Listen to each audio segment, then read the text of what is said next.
अस्सलाम वालेकुम dear students, friends and my subscribers. आज की इस नई वीडियो के साथ मैं हूं मोहम्मद नवाज़ वडैच, पॉलिटिकल साइंटिस्ट। आज की वीडियो जो है उसका तल्लुक़ भी क़ायद आज़म मोहम्मद अली जिन्ना रहमतुल्लाह अलैह की ज़िंदगी के साथ है। जैसा कि इससे पहले आप दो वीडियो देख चुके हैं क़ायद आज़म मोहम्मद अली जिन्ना के हवाले से, हिस्सा अव्वल और हिस्सा दोम, और आज उसी सिलसिले की नई कड़ी है। और आज की जो वीडियो है वो क़ायद आज़म की ज़िंदगी के हिस्सा सोम के नाम से मंसूब है। तो इस वीडियो के अंदर जो है गुज़िश्ता वीडियो की तरह हम क़ायद आज़म मोहम्मद अली जिन्ना की ज़िंदगी के मुख्तलिफ़ जो वाक़यात हैं, जो हालात हैं और उनकी जो मुख्तलिफ़ खिदमात हैं, उनकी जो जद्दोजहद और कोशिशें हैं, उनके हवाले से बात करेंगे कि हिंदुस्तान के मुसलमानों के लिए उनके मफादात और हुकूक़ के तहफ़्फ़ुज़ के लिए जिस तरह उन्होंने काम किया और जिस तरह मुसलसल कोशिश की, उनकी खिदमात को जो है हम ये जानने की कोशिश करेंगे। तो आइए देखते हैं कि इस वीडियो के अंदर जो है क़ायद आज़म मोहम्मद अली जिन्ना रहमतुल्लाह अलैह की ज़िंदगी के बारे में कौन सी अहम बातें जो हैं शामिल की गई हैं और कौन से अहम सवालात हैं जिनके जवाबात जो हैं इस वीडियो के अंदर मौजूद हैं। यकीनन ये वीडियो जो है आपके मुख्तलिफ़ इम्तिहानात की तैयारी के सिलसिले में भी बड़ी मुफीद साबित हो सकती है, लेकिन इसका जो बुनियादी मकसद है वो अपने नौजवान नस्ल को, अपने तालिब इल्मों को और नई नस्ल को जो है क़ायद आज़म मोहम्मद अली जिन्ना रहमतुल्लाह अलैह बाबा कौम की ज़िंदगी के बारे में उन्हें आगाही देना है, ताकि वो क़ायद आज़म मोहम्मद अली जिन्ना की शख्सियत से वाक़फ़ हो सकें, उनकी खिदमात से वाक़फ़ हो सकें और क़ायद आज़म मोहम्मद अली जिन्ना के साथ उनका जो तल्लुक़ है वो और भी ज़्यादा मज़बूत और मुस्तहकम हो सके। यही इस वीडियो का बुनियादी मकसद है। अल्लाह ताला हमारी इस काविश को कबूल फ़रमाए। आइए देखते हैं कि इस वीडियो के अंदर क़ायद आज़म मोहम्मद अली जिन्ना के हवाले से कौन से अहम सवालात और उनके जवाबात जो हैं वो शामिल किए गए हैं। Mohammad Nawaz Waraich, political scientist. क़ायद आज़म मोहम्मद अली जिन्ना, हिस्सा सोम 1930 ता 1940। तो इस वीडियो के अंदर जो है क़ायद आज़म मोहम्मद अली जिन्ना की जो खिदमात हैं, उनकी जो कोशिशें हैं और हिंदुस्तान के मुसलमानों के मफादात और हुकूक़ के तहफ़्फ़ुज़ के लिए जो उन्होंने जद्दोजहद की, जो उन्होंने इक़दामात किए, तो उनमें से सिर्फ़ उन चीज़ों का ज़िक्र किया गया है जो 1930 से 1940 तक के दौरानिए से ताल्लुक़ रखती हैं। इससे पहले जो है इसका जो हिस्सा अव्वल है वो उनकी पैदाइश से लेकर 1920 तक मुश्तमिल था। हिस्सा दोम में जो है 1920 से लेकर 1930 के हालात व वाक़यात बयान किए गए हैं और हिस्सा सोम के अंदर जो है 1930 से लेकर 1940 तक के वाक़यात को शामिल किया गया है। और नेक्स्ट वीडियो के अंदर जो है 1940 से ऑनवर्ड जो है क़ायद आज़म की खिदमात का जिक्र किया जाएगा और फिर हिस्सा पंजम के अंदर जो है बतौर गवर्नर जनरल जो है एक ज़ात रियासत के सरबराह के तौर पे जो है उनकी खिदमात को भी देखा जाएगा। तो यहाँ से इस वीडियो का बाकायदा आगाज़ होता है। 1930 में ऑल इंडिया मुस्लिम लीग के सालाना इजलास की सदारत किसने की थी? तो पहला सवाल है डियर स्टूडेंट्स, 1930 में ऑल इंडिया मुस्लिम लीग के सालाना इजलास की सदारत किसने की थी? तो इस सवाल का जवाब है कि ये इजलास इलाहाबाद में मुनक़्क़द हुआ और इसकी सदारत के फ़रज़ जो थे वो अल्लामा इकबाल रहमतुल्लाह अलैह ने सर अंजाम दिए। तो सवाल ये है, इससे रेलिवेंट बातें जो हैं दो चार ज़रूर करनी चाहिए मुझे कि क़ायद आज़म मोहम्मद अली जिन्ना जो हैं वो पहली गोलमेज़ कॉन्फ्रेंस में शिरकत के लिए लंदन गए थे और उनकी अदम मौजूदगी के अंदर जो है ऑल इंडिया मुस्लिम लीग का जो सालाना इजलास 1930 में इलाहाबाद में मुनक़्क़द हुआ, तो उसकी सदारत के फ़रज़ जो थे वो अल्लामा मोहम्मद इकबाल रहमतुल्लाह अलैह ने सर अंजाम दिए। और इसी मौके के ऊपर जो है उन्होंने अपना मशहूर खुतबा इलाहाबाद दिया था, जिसमें उन्होंने हिंदुस्तान के मुसलमानों के लिए एक अलग इस्लामी रियासत के क़याम की तजवीज़ पेश की थी। नेक्स्ट सवाल है कि पहली गोलमेज़ कॉन्फ्रेंस कब और कहाँ मुनक़्क़द हुई? तो पहली गोलमेज़ कॉन्फ्रेंस जो है 12 नवंबर 1930 को लंदन में मुनक़्क़द हुई। पहली गोलमेज़ कॉन्फ्रेंस जो है वो 12 नवंबर 1930 को लंदन में मुनक़्क़द हुई थी। नेक्स्ट सवाल है, पहली गोलमेज़ कॉन्फ्रेंस में शरीक मुसलमानों का वफ़द कुल कितने अरकान पर मुश्तमिल था? यानी आपने बताना ये है कि जो पहली गोलमेज़ कॉन्फ्रेंस है उसमें मुसलमानों के जिस वफ़द ने शिरकत की थी वो कितने नुमाइंदों पर मुश्तमिल था? तो उसका जवाब जो है आपने बताना है। आइए देखते हैं कि इसका दुरुस्त जवाब क्या है। 16 अरकान पर मुश्तमिल था, यानी मुसलमानों का वफ़द 16 अरकान पर मुश्तमिल था। नेक्स्ट सवाल है, पहली गोलमेज कॉन्फ्रेंस के बाद गांधी इरविन मुआहदे पर दस्तखत कब हुए? जब पहली गोलमेज कॉन्फ्रेंस हुई तो उसमें ऑल इंडिया नेशनल कांग्रेस ने शिरकत नहीं की थी, उसने इसका बाईकाट कर रखा था। तो हुकूमत बरतानिया की ख्वाहिश थी कि जो दूसरी गोलमेज कॉन्फ्रेंस हो उसमें लाजमी तौर पे जो है ऑल इंडिया नेशनल कांग्रेस जो है वो शमूलियत अख्तियार करे, ताकि हिंदुस्तान का जो कानून साजी का मसला है, जो आइन साजी के लिए बरतानवी हुकूमत कोशिशें कर रही थी, उनके अंदर कोई पेश रफ्त हो सके। चुनांचे बरतानवी हुकूमत ने जो है पहली गोलमेज कॉन्फ्रेंस के बाद और दूसरी गोलमेज कॉन्फ्रेंस के इनकाद से पहले गांधी के साथ जो है वो रबते किए और फिर उन बरतानवी हुकूमत और गांधी के दरमियान जो है एक मुआहदे के ऊपर दस्तखत हुए। तो ये मुआहदा जो है ये गांधी इरविन मुआहदे के नाम से जाना जाता है। तो इस मुआहदे के अंदर जो है दरअसल दोनों जो फरीक थे, गांधी और जो इरविन थे, वाइसराय इरविन जो थे, तो उनके दरमियान ये मुआहदा हुआ। इसका मकसद ये था कि गांधी को जो है या ऑल इंडिया नेशनल कांग्रेस को दूसरी गोलमेज कॉन्फ्रेंस में शिरकत के लिए रजामंद किया जाए। तो बताना आपने ये है कि ये मुआहदा कब हुआ? ये 1931 में जो है ये मुआहदा हुआ था, यानी गांधी इरविन मुआहदा 1931 में तय पाया। नेक्स्ट है, दूसरी गोलमेज कॉन्फ्रेंस का आगाज़ कब हुआ? दूसरी गोलमेज कॉन्फ्रेंस का आगाज़ कब हुआ?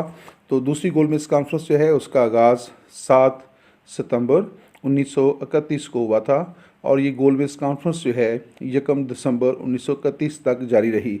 यानी दूसरी गोलमेज कॉन्फ्रेंस 7 सितंबर 1931 को शुरू हुई और 1 दिसंबर 1931 को इसका इख्तिताम हुआ। और इस तरह जो है इस दूसरी गोलमेज कॉन्फ्रेंस को जो है ऑल इंडिया नेशनल कांग्रेस की तरफ से गांधी जो थे उन्होंने भी इसमें शिरकत की थी। नेक्स्ट है, क्या अल्लामा इकबाल रहमतुल्लाह अलैह ने दूसरी गोलमेज कॉन्फ्रेंस में शिरकत की थी? तो इस सवाल का जवाब जो है वहाँ अपने हाँ या ना में देना है। तो यकीनन पहली गोलमेज कॉन्फ्रेंस में तो अल्लामा इकबाल ने शिरकत नहीं की थी, वो हिंदुस्तान में थे। और आपने बताना ये है कि दूसरी गोलमेज कॉन्फ्रेंस में अल्लामा इकबाल ने शिरकत की थी या कि नहीं। तो उसका जवाब जो है वो हाँ में है। अल्लामा इकबाल जो हैं उन्होंने दूसरी गोलमेज कॉन्फ्रेंस में जो है वो शिरकत की थी। तो ये जवाब जो है वो दुरुस्त है। नेक्स्ट है, हुकूमत बरतानिया की तरफ से कम्यूनल अवार्ड का ऐलान कब किया गया? कम्यूनल अवार्ड जो है उसको फ़िरका वाराना अवार्ड भी कहा जाता है, यानी कम्यूनल अवार्ड को फ़िरका वाराना अवार्ड भी कहा जाता है। तो सवाल ये है कि हुकूमत बरतानिया की तरफ से कम्यूनल अवार्ड का ऐलान कब किया गया? तो जब दूसरी गोलमेज कॉन्फ्रेंस मुनक़्क़द हुई उसमें अगरचे गांधी ने शिरकत की थी, लेकिन इसके बावजूद जो है हुकूमत बरतानिया किसी फ़ैसले पर पहुंचने में नाकाम रही और बरतानवी हुकूमत जो है जो आइन साजी के लिए बड़ी संजीदा कोशिशें करना चाहती थी, तो उसको उस सिलसिले में कोई पेशरफ जो थी वह हासिल नहीं हो रही थी। चुनांचे बरतानवी हुकूमत ने जो है वो ख़ुद जो है कुछ स्टेप लिए और कुछ खुद फ़ैसले करने शुरू कर दिए थे। इसी कोशिशों के नतीजे में जो है बरतानवी हुकूमत ने कम्यूनल अवार्ड का ऐलान किया था और जो कम्यूनल अवार्ड है उसके नतीजे में जो है मुसलमानों के अलावा जो सिख थे, जो ईसाई थे, जो अछूत थे, उन्हें भी जुदागाना तर्ज़ इंतखाब का अख्तियार जो था या हक़ जो था वो दे दिया गया था। सवाल ये है कि कम्यूनल अवार्ड का ऐलान कब किया गया? तो कम्यूनल अवार्ड का ऐलान जो है बरतानवी हुकूमत ने अगस्त 1932 को किया था। बरतानवी हुकूमत की तरफ से अगस्त 1932 को कम्यूनल अवार्ड यानी जुदागाना फ़िरका वाराना अवार्ड का ऐलान जो था वो किया गया था। नेक्स्ट सवाल है, कम्यूनल अवार्ड में कौन सा अहम फ़ैसला किया गया था? जब बरतानवी हुकूमत की तरफ से कम्यूनल अवार्ड का ऐलान किया गया तो आपने बताना ये है कि इस कम्यूनल अवार्ड के अंदर बरतानवी हुकूमत ने कौन सा इंतहाई अहम फ़ैसला किया था। सवाल का जवाब है, बरतानवी हुकूमत की तरफ से मुसलमानों के अलावा सिखों, ईसाइयों और अछूतों को भी जुदागाना तर्ज़ इंतखाब का हक़ दे दिया गया था। तो इससे पहले जो है जुदागाना तर्ज़ इंतखाब का हक़ सिर्फ मुसलमानों को हासिल था। गवर्नमेंट ऑफ इंडिया एक्ट 1909 के अंदर जो है मुसलमानों को ये हक़ हासिल हुआ था और फिर गवर्नमेंट ऑफ इंडिया एक्ट 1919 में भी ये इस हक़ को जो है बाहर रखा गया।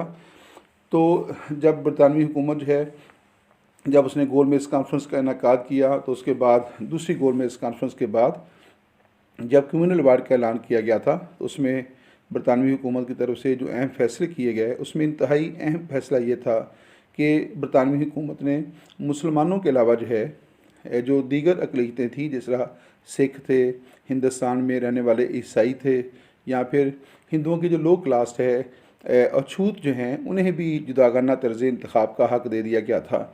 गोया यहाँ से एक बात वाज़ी हो जाती है। तो डियर स्टूडेंट, ये समझ लें कि हिंदुस्तान के मुसलमान जो हैं वो अपने मफादात के तहफ़्फ़ुज़ के लिए और अपने हुकूक़ के तहफ़्फ़ुज़ के लिए या अपनी शनाख्त को जो है बरकरार रखने के लिए और हिंदू गलबे से अपने आप को बचाने के लिए जो है जो उन्होंने जुदागाना तर्ज़ इंतख़ाब का मुतालबा किया था वो बिल्कुल जायज़ था।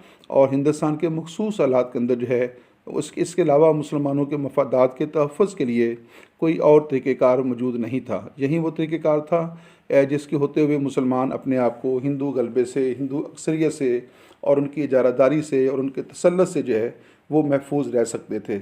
और बरतानवी हुकूमत जो है ना सिर्फ इस मुतालबे को उन्होंने तस्लीम कर रखा था, बल्कि 1932 में आकर जो है उसने हिंदुस्तान की जो दीगर अक़लीतें थी, जैसा सिख थे, ईसाई थे और अछूत थे, उन्हें भी जुदागाना तर्ज़ इंतख़ाब का हक़ जो था वो फ़राहम कर दिया था। नेक्स्ट सवाल है, सितंबर 1932 को अछूत लीडर डॉक्टर अम्बेडकर और गांधी के दरमियान कौन सा अहम मुआहदा हुआ था? तो जब कम्युनल डिवाइड का ऐलान किया गया तो उसमें अछूत जो थे, जो हिंदुओं की लो क्लास है, उन्हें भी जब जुदागाना तर्ज़ इंतख़ाब का हक़ दे दिया गया था, तो ये बात जो थी ये कांग्रेस के लिए और गांधी के लिए इंतहाई जो है वो ख़तरनाक साबित हुई। उनके लिए नाकाबिले बर्दाश्त हो गई थी कि पहले वो सिर्फ वो तो मुसलमानों को भी जो है जुदागाना तर्ज़ इंतख़ाब का हक़ देने के हक़ में नहीं थे और वो भी उनको बर्दाश्त नहीं था, और फिर जब अछूतों को दे दिया गया तो इससे उनको और भी ज़्यादा मसाइल का सामना करना पड़ा।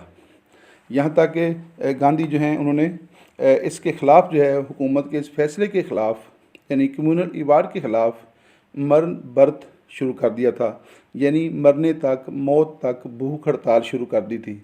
और फिर उसके बाद जो है गांधी जो हैं और जो एक और हिंदू रहनुमा थे राजगोपाल आचार्य जो थे, उन्होंने अछूत लीडर डॉक्टर अम्बेडकर के साथ कुछ मुज़ाकरात किए, गुफ्तगू की, गिव एंड टेक किया, और फिर उसके नतीजे में जो है 1932 के अंदर जो है सितंबर 1932 में जो है महात्मा गांधी और अछूत लीडर डॉक्टर अम्बेडकर के दरमियान एक मुआहदा हुआ, और उस मुआहदे के नतीजे में जो डॉक्टर अम्बेडकर थे, जो अछूत जो तबका है उसके लीडर थे, उन्होंने जुदागाना तर्ज़ इंतख़ाब से दस्तबरदार होने का ऐलान किया था। तो देखते हैं पूना पैक्ट, ये जो मुआहदा हुआ डॉक्टर अम्बेडकर और गांधी के दरमियान, जिसके नतीजे में डॉक्टर अम्बेडकर जो थे वो जुदागाना तर्ज़ इंतख़ाब के हक़ से दस्तबरदार हो गए थे। तो ये मुआहदा जो है दोनों के दरमियान, उसको पूना पैक्ट कहा जाता है। ये पूना के मकाम पे हुआ था, इसी वाले से इसको पूना पैक्ट कहा जाता है। नेक्स्ट सवाल है, तीसरी गोलमेज़ कॉन्फ्रेंस का इनकाद कब हुआ? तो इसका जवाब है तीसरी गोलमेज़ कॉन्फ्रेंस 17 नवंबर 1932 को शुरू हुई। तो तीसरी गोलमेज़ कॉन्फ्रेंस जो है उसका आगाज़ 17 नवंबर 1932 को हुआ और ये 24 दिसंबर 1932 को ख़त्म हुई। तो 17 नवंबर 1932 से लेकर 24 अक्टूबर 1932 तक तीसरी गोलमेज़ कॉन्फ्रेंस का इनकाद बरतानिया के दारुल हुकूमत लंदन में जो था वो हुआ था। लेकिन मजमूई तौर पे देखा जाए तो ये तीनों गोलमेज़ कॉन्फ्रेंस जो थी वो नाकाम हो गई थी और ये अपने मकासद को हासिल करने में कामयाब नहीं हुई थी। नेक्स्ट सवाल है, क़ायद-ए-आज़म मोहम्मद अली जिन्ना ने कुल कितनी गोलमेज़ कॉन्फ्रेंस में शिरकत की? तो इसका दुरुस्त जवाब ये है कि क़ायद-ए-आज़म मोहम्मद अली जिन्ना ने कुल 2 गोलमेज़ कॉन्फ्रेंस में शिरकत की।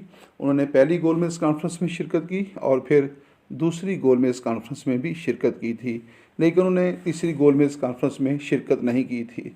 लेकिन बात दरअसल ये है कि वो इस नतीजे पर पहुंच चुके थे कि ये गोलमेज़ कॉन्फ्रेंस जो है वो अपना मकसद हासिल करने में कामयाब नहीं हो रही, नाकाम हो रखी हैं और ऑल इंडिया नेशनल कांग्रेस जो है वो इसमें संजीदा नहीं है। तो वो से जो है वो किसी हद तक दिल बर्दाश्ता हुए थे और उन्होंने तीसरी गोलमेज़ कॉन्फ्रेंस में शिरकत नहीं की थी।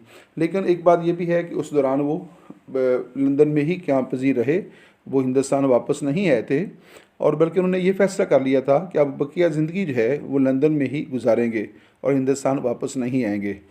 तो उन्होंने पहली 2 गोलमेज़ कॉन्फ्रेंस में शिरकत की थी। नेक्स्ट सवाल है, क़ायद आज़म मोहम्मद अली जिन्नाह गोलमेज़ कॉन्फ्रेंस में शिरकत के बाद कब हिंदुस्तान वापस पहुँचे थे?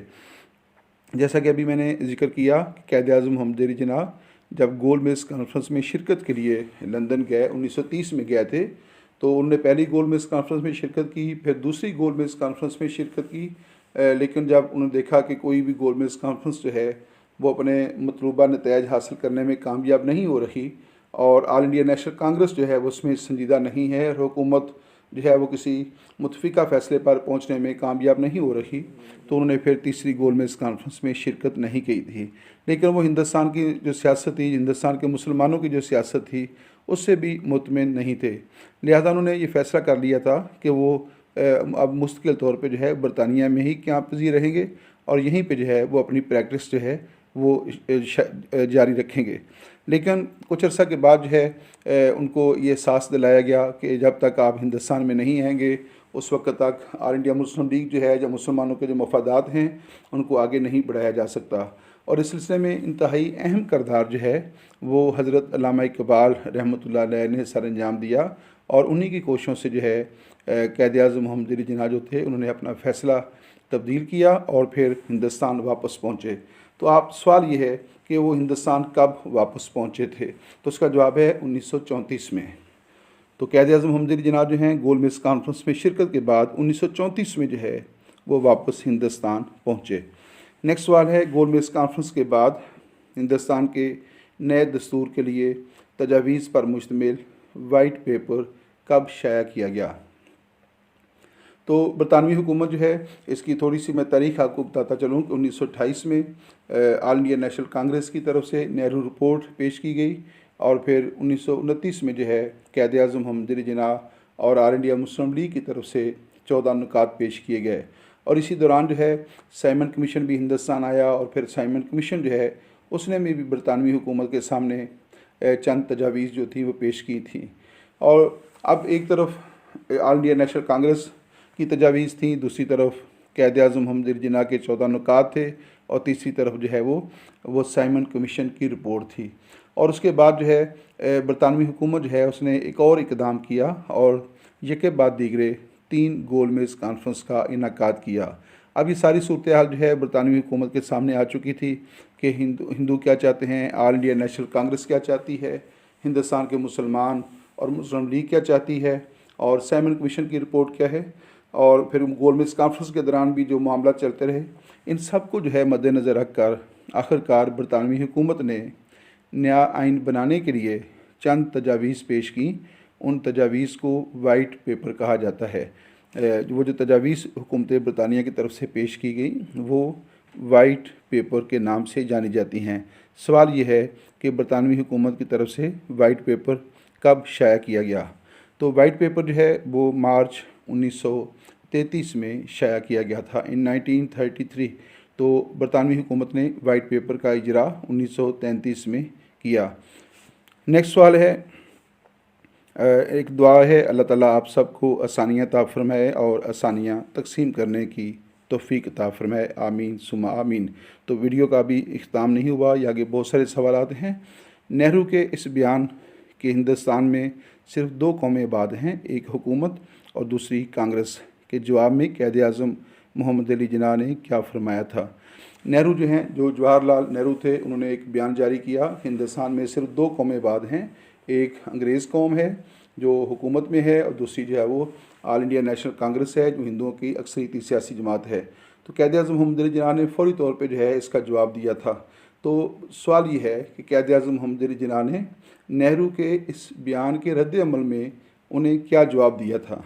तो इसका जो दुरुस्त जवाब है कि 27 मई 1937 को क़ायद आज़म मोहम्मद अली जिन्नाह ने फरमाया कि हिंदुस्तान में एक तीसरी कौम भी आबाद है और वो हैं हिंदुस्तान के मुसलमान। तो क़ायद आज़म मोहम्मद अली जिन्नाह ने ऑल इंडिया नेशनल कांग्रेस और जवाहरलाल नेहरू के ऊपर जो है ये बात वाज़े कर दी कि हिंदुस्तान के अंदर 2 नहीं बल्कि 3 कौमें आबाद हैं और तीसरी कौम जो है वो हिंदुस्तान के मुसलमान हैं। हिंदुस्तान के मुसलमान जो हैं वो हर लिहाज से जो है वो कौम के मयार पर पूरा उतरते हैं। कौम की जो भी तारीफ़ की जाए, हिंदुस्तान के मुसलमान उन तमाम खसूसियात पर पूरा उतरते हैं। वो उन तमाम शराइत को भी पूरा करते हैं जो किसी भी कौम के लिए ज़रूरी होती हैं।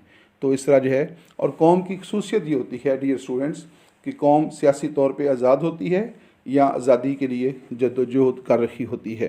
तो जब कोई तबका जो है वो अपने आप को कौम में तब्दील कर लेता है, नेशन बन जाता है, तो फिर वो आज़ादी के लिए जद्दोजहद शुरू कर देता है या फिर आज़ादी हासिल कर लेता है। नेक्स्ट है 21 जून 1937 को अल्लामा इकबाल ने जिन्ना के नाम एक ख़त में क्या लिखा था। 21 जून 1937 को हज़रत अल्लामा इकबाल रहमतुल्लाह अलैह ने क़ायद-ए-आज़म मोहम्मद अली जिन्ना के नाम एक ख़त लिखा। तो सवाल ये है कि उन्होंने उस ख़त के अंदर क़ायद-ए-आज़म मोहम्मद अली जिन्ना को क्या ख़ुसूसी पैगाम जो था वो दिया था। इस सवाल का जवाब ये है कि अल्लामा इकबाल ने मोहम्मद अली जिन्ना के नाम एक ख़त में लिखा कि हिंदू मुस्लिम मसले का हल ये है कि मुस्लिम अक्सरियती सूबा जात को अलहदा करके हिंदुस्तान तकसीम कर दिया जाए।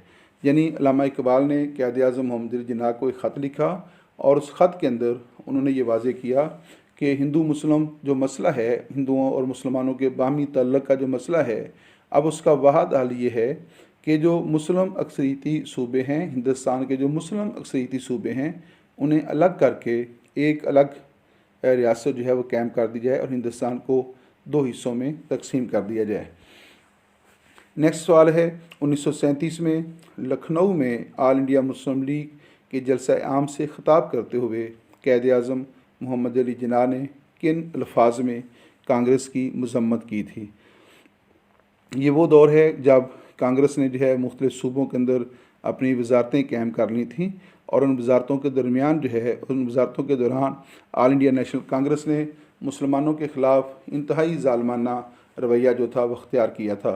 और इसी दौर में जो है 1937 में जो है ऑल इंडिया मुस्लिम लीग का एक जलसा जो है वो लखनऊ में मुनक्कद हुआ और उस जलसे के अंदर जो है क़ायद-ए-आज़म मोहम्मद अली जिन्ना ने ऑल इंडिया नेशनल कांग्रेस की उस मुस्लिम दुश्मन पॉलिसी पर तनकीद करते हुए और उसकी भरपूर तरीके से मज़म्मत करते हुए जो है वो कुछ अल्फाज कहे थे। तो सवाल ये है कि क़ायद-ए-आज़म मोहम्मद अली जिन्ना ने किन अल्फाज में मज़म्मत की और हुकूमत की और वो जो कांग्रेसी वजारतें थीं उसकी किन पॉलिसियों के ऊपर जो है उन्होंने भरपूर तरीके से तनकीद की थी। तो इसका जवाब ये है क़ायद-ए-आज़म मोहम्मद अली जिन्ना ने कांग्रेस की मज़म्मत की कि उसने हिंदी को कौमी ज़ुबान, वंदे मातरम को कौमी तराने और कांग्रेस के परचम को हिंदुस्तान का कौमी परचम बना दिया था। जब हिंदुस्तान के मुख्तलिफ़ सूबों में कांग्रेसी वजारतें कायम हो गईं तो उन्होंने क्या किया, इंतहाई तंग नज़री का मुजाहरा करते हुए उन्होंने क्या किया कि जो हिंदी ज़ुबान थी उसको हिंदुस्तान की कौमी ज़ुबान का दर्जा दे दिया और जो हिंदुओं का जो अपना जो तराना था, जो वंदे मातरम है, उसको जो है वो कौमी तराने का दर्जा दे दिया गया, जिसमें मुसलमानों के ख़िलाफ़ बड़े जज्बात का इजहार किया गया था। नफ़रत अंगेज़ लिटरेचर पर ये मबनी जो है वो उनका तराना था और ऐसे स्कूलों के अंदर भी जो है मुसलमान बच्चों को भी मजबूर किया जाता था कि वो इस तराने को पढ़ें। तो इसके ऊपर भी उन्होंने भरपूर जो है तनकीद की, भरपूर तरीके से जो है इसकी मज़म्मत की थी। और फिर कांग्रेस का जो परचम था, जो कांग्रेस जो कि एक सियासी जमात है, तो एक सियासी जमात के परचम को हिंदुस्तान का परचम करार दे दिया गया।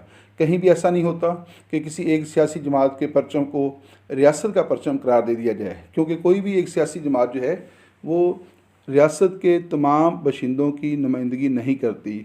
एक सियासी जमात किसी एक तबके की नुमाइंदगी करती है और उसमें से बहुत सारे लोग जो हैं उस सियासी जमात के ख़िलाफ़ होते हैं।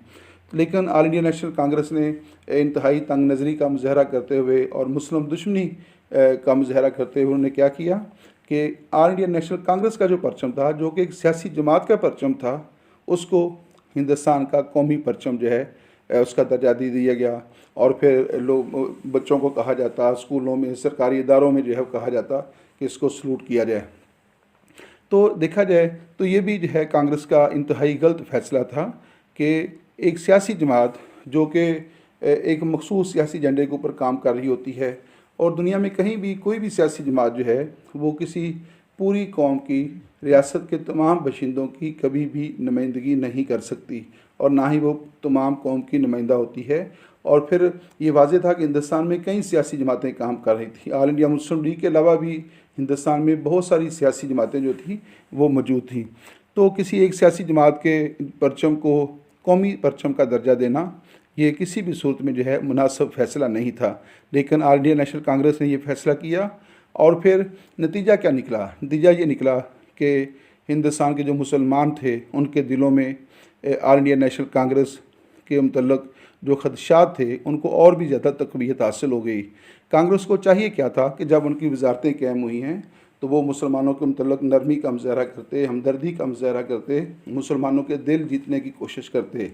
लेकिन जो इक़्तिदार का जो नशा है, इक़्तिदार का जो गलबा था उनके पास, जो ताकत आ गई थी, उसने उनको जो है वो इंतहाई ज़्यादा मगरूर और मुतकब्बर कर दिया था, जिससे मुसलमानों को जो है उनको जो है वो उनको नफ़रत का निशाना बनाया गया।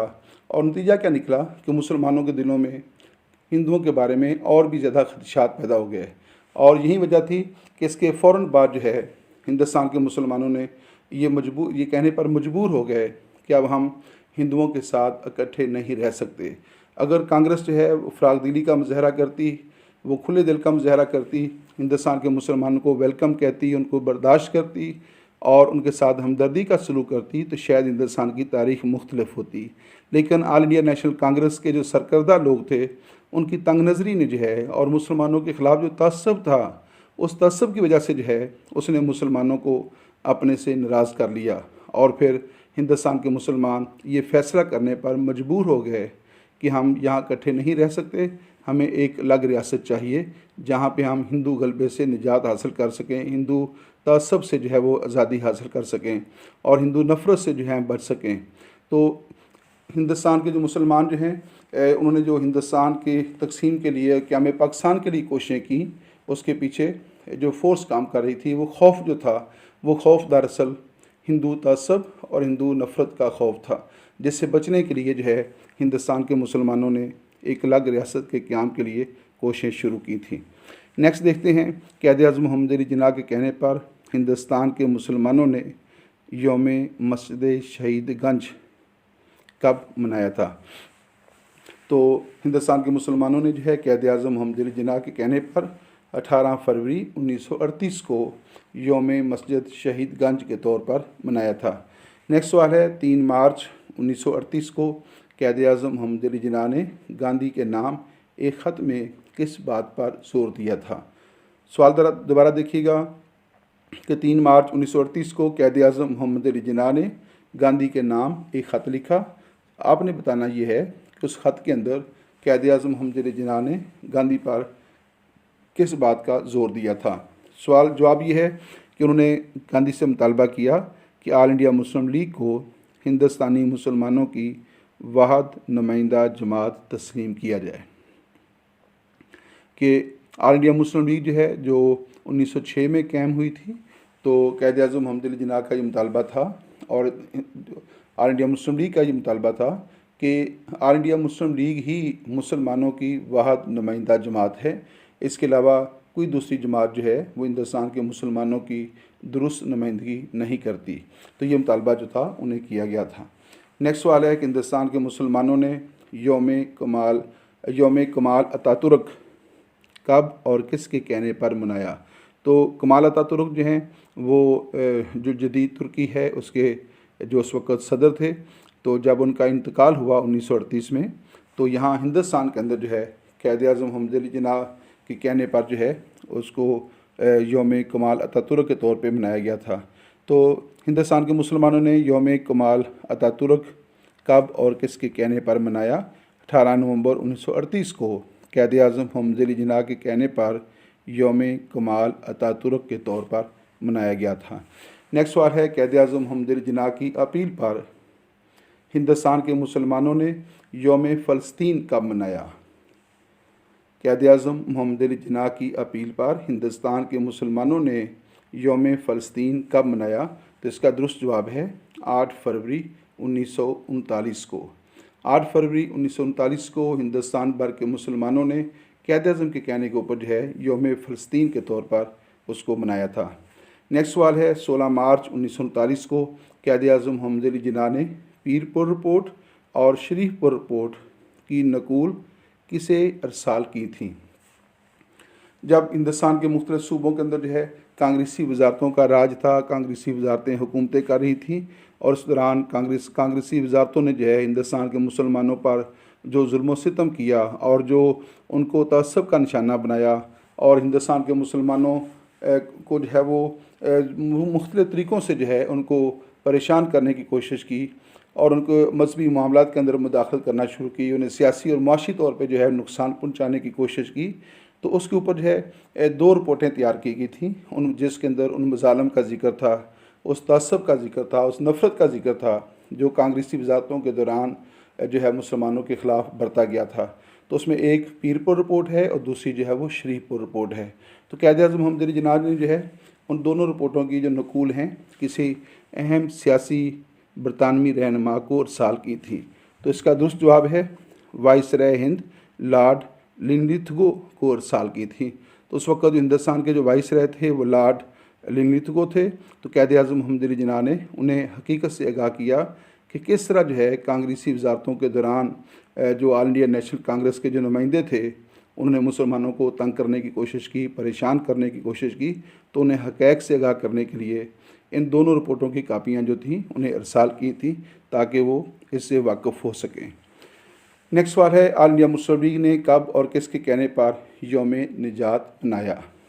ऑल इंडिया मुस्लिम लीग ने कब और किसके कहने पर यौम निजात मनाया। तो इसका जवाब ये है कि कांग्रेसी वजारतों ने जब इस्तीफ़ा दिया तो उसके बाद क़ायद आज़म मोहम्मद अली जिन्ना की अपील पर 22 दिसंबर 1939 को हिंदुस्तान भर में मुसलमानों ने यौम निजात मनाया था। यानी कांग्रेसी वजारतों के जुल्म सितम से निजात का दिन मनाया गया था 22 दिसंबर 1939 को। नेक्स्ट है ऑल इंडिया मुस्लिम लीग के जिस इजलास में करारदाद पाकिस्तान मंजूर की गई, इस इजलास की सदारत के फ़रज़ किसने सर अंजाम दिए थे। इसका दुरुस्त जवाब है क़ायद आज़म मोहम्मद अली जिन्ना ने सदारत के फ़रज़ सर अंजाम दिए। तो 23 मार्च 1940 को जिस इजलास के अंदर करारदाद पाकिस्तान मंजूर की गई, करारदाद लाहौर और करारदाद पाकिस्तान मंजूर की गई, उस इजलास की सदारत के फ़रज़ जो थे वो क़ायद आज़म मोहम्मद अली जिन्ना रहमतुल्लाह अलैह ने सर अंजाम दिए। नेक्स्ट है 1 नवंबर 1940 को क़ायद आज़म मोहम्मद अली जिन्ना की अपील पर यौम मुस्लिम ममालिक मनाने का असल मकसद क्या था। यानी 1 नवंबर 1940 को क़ायद आज़म मोहम्मद अली जिन्ना की अपील पर हिंदुस्तान के मुसलमानों ने यौम मुस्लिम ममालिक के तौर पर मनाया। तो सवाल ये है कि इसका बुनियादी मकसद क्या था। इसका मकसद जो है हिंदुस्तानी मुसलमानों और दूसरे मुसलमान ममालिक के दरमियान बाहमी तल्लुकात को मजबूत करना था। तो हिंदुस्तान के मुसलमानों को के हालात से, के वाक़यात से, उनके ऊपर जो जुल्म सितम हो रहा था, जो मज़ालिम हो रहे थे और हिंदुस्तान के अंदर ऑल इंडिया नेशनल कांग्रेस की तरफ से जो है उनके ख़िलाफ़ जो तअस्सुब भरा रवैया अख्तियार किया जा रहा था, तो उससे जो है जो बाकी मुस्लिम ममालिक थे उनको इस बात से आगाह करना था। नेक्स्ट है क़ायद आज़म मोहम्मद अली जिन्ना ने दिल्ली मुस्लिम स्टूडेंट फेडरेशन कॉन्फ्रेंस का इफ्तिताह कब किया। क़ायद आज़म मोहम्मद अली जिन्ना ने Delhi Muslim students federation conference का इफ्तिताह कब किया। तो इसका जवाब ये है 14 नवंबर 1940 को। क़ायद आज़म मोहम्मद अली जिन्ना ने 14 नवंबर 1940 को दिल्ली में मुस्लिम स्टूडेंट फेडरेशन का इफ्तिताह किया था। यहाँ पे इस वीडियो का अख्ताम होता है। अल्लाह ताला आपका हामी व नासिर हो और अल्लाह ताला आपको आसानियाँ अता फ़रमाए, आसानियाँ तक़सीम करने की तौफ़ीक़ अता फ़रमाए। और आखिर में ये चंद दुआया अशार हैं। खुदा करे मेरी अर्ज़ पाक पर उतरे वो फ़सले गुल जिसे अंदेशा ज़वाल ना हो। खुदा करे मेरी अर्ज़ पाक पर उतरे वो फ़सले गुल जिसे अंदेशा ज़वाल ना हो। यहाँ जो फूल खिले वो खिला रहे बरसों, यहाँ जो फूल खिले वो खिला रहे बरसों। यहाँ ख़ज़ां को गुज़रने की भी मुजाल ना हो।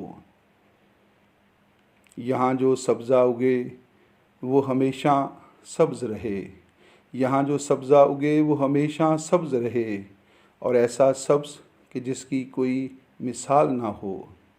खुदा करे मेरी अर्ज़ पाक पर उतरे वो फसले गुल जिसे अंदेशाए ज़वाल ना हो। यहाँ जो फूल खिले वो खिला रहे बरसों, यहाँ ख़िज़ां को गुज़रने की भी मुजाल ना हो। यहाँ जो सब्ज़ा उगे वो हमेशा सब्ज़ रहे, और ऐसा सब्ज़ कि जिसकी कोई मिसाल ना हो। अल्लाह हाफ़िज़।